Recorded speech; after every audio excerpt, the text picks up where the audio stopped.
right, while I was sharpening the blades up, I thought I'd do a quick review of the Land Pride RCR 1272 bush hog. This bush hog is 6 feet. It's light duty, in all honesty. I've had quite a bit of damage done to it just from using it. I'll show you from underneath, but you can see in the exterior this, I don't know why they put rubber there since they have matting on the backside. I noticed that actual bush hog brand cutters, they have chainmail back here to stop exactly this, because this is going to happen. This is the second crazy wheel I've had on this one. This one's actually not a Land Pride product. You know, they wanted a lot more for the Land Pride product. But the problem with it is that, you know, staying on the steep hills like we do, that's why we have the dualies and everything, but you have to go up and down the hills.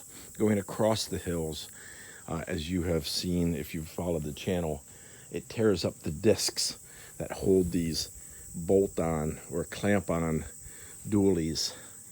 There's the inner wheel has a disc, of course, which attaches to the axle, and that disc, as they call it, I mean, I would not call it a disc, but that's what Kubota calls it anyway. So the disc, the lug nuts are pulling right through the disc from the amount of torque that, of course, takes place with all of this weight on the outside. So that means you have to go up and down the hills. And the problem is that if this crazy wheel is sitting like it is right now, as you go up the hill and hit any sort of embankment, then that's a lot of pressure, and this bracket here just sort of collapses up like this. It's only happened one time. You know, I've obviously tried to be very careful about it, but yeah, that is a sort of weak point. And, you know, they'll want $200 for a new one. This one I got down at the co-op for, like, I think it was $40 or $60. Because I figured, well, I can just buy 2 of them. And then I've got a buddy here who works metal, so he just, when I'm swapping it out, I can just have him bend it back into shape, and it'll last for as long as it does, and then bend again, I guess. Anyway, like I said, light duty. So it's been working pretty good. I mean, I'm very happy to have it. You know, it's 6-foot deck. Obviously, you always want the widest deck you can possibly get, but you know, the PTO can only do so much, and this is only a 37 horsepower motor, and so the PTO can only handle so much.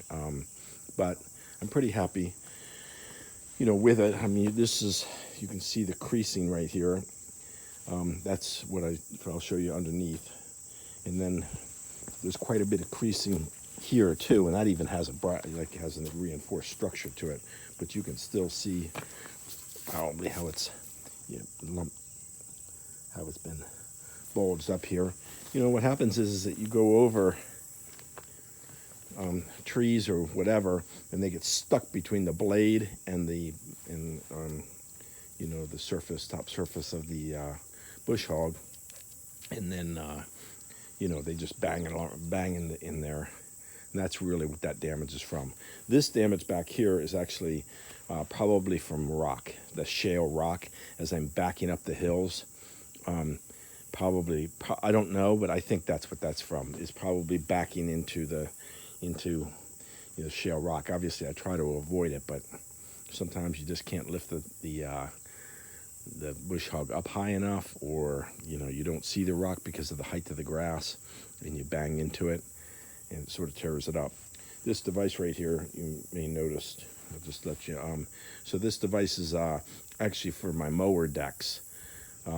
It just holds the blades in place, you know, when you're sharpening them. So yeah, I mean, I think you'll see it down when I show you from below, but that's basically what it looks like. See, it just sort of holds the blade in place, and then you can, you know, hit it with the angle grinder and clean it up.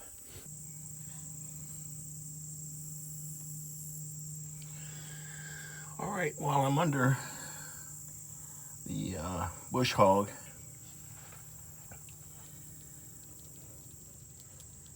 not just the most obvious damage here, but if you look up at the top, whatever, look at that, see that, how it's come all the way through there? It has it over on, I'm sorry guys, yeah, it has it over here too. Look at that damage there, yeah. That's what the blades look like. Spin on a central axis, of course. All right, and then let's see.